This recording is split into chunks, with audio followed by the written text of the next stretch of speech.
বন্ধুরা ইতিমধ্যে আমাদের মধ্যে বাংলাদেশ জাতীয়তাবাদী দলের বিএনপির মহাসচিব মির্জা ফখরুল ইসলাম আলমগীর বলেছেন, গণতন্ত্রে ফিরে যাওয়ার একমাত্র পথ হলো সুষ্ঠু, অবাধ ও নিরপেক্ষ নির্বাচন। তিনি বলেন, কয়েকজন মিলে আইন করলেই গণতন্ত্র প্রতিষ্ঠিত হয় না। জনগণের ভোটে নির্বাচিত সরকার না এলে গণতন্ত্রে ফেরা সম্ভব নয়। শুক্রবার রাজধানীর ইঞ্জিনিয়ার্স ইনস্টিটিউশন মিলনায়তনে স্বৈরাচার বিরোধী গণ আন্দোলনে শহীদ নাজির উদ্দিন জিহাদের শাহাদাত বার্ষিকী উপলক্ষে শহীদ জিহাদ স্মৃতি পরিষদ আয়োজিত আলোচনা সভায় এসব কথা বলেন তিনি।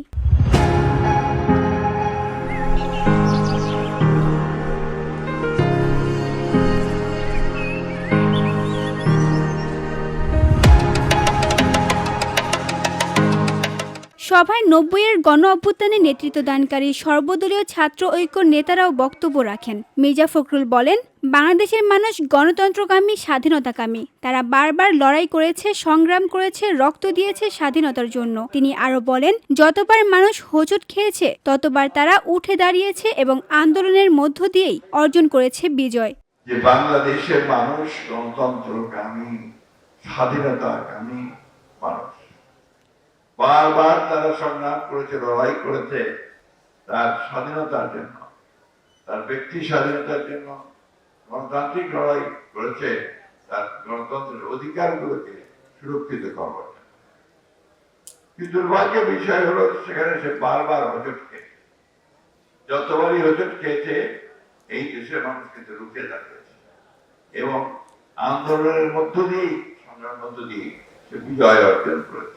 জুলাই আন্দোলন প্রসঙ্গে বিএনপি মহাসচিব বলেন, কিছু মানুষ বা সংগঠন এই আন্দোলনকে নিজেদের দাবি করলেও গণতন্ত্রের জন্য বিএনপি সবসময় লড়াই করে এসেছে। এ সময় জাতীয় নাগরিক পার্টির শাপলা মার্কা না দিলে ধানের শীষ বাতিলের দাবিও সমালোচনা করেন তিনি। তিনি বলেন, আমরা তো আপনাদের প্রতীকে বাধা দেইনি। কোন প্রতীক দেওয়া হবে তা নির্বাচন কমিশনের সিদ্ধান্ত।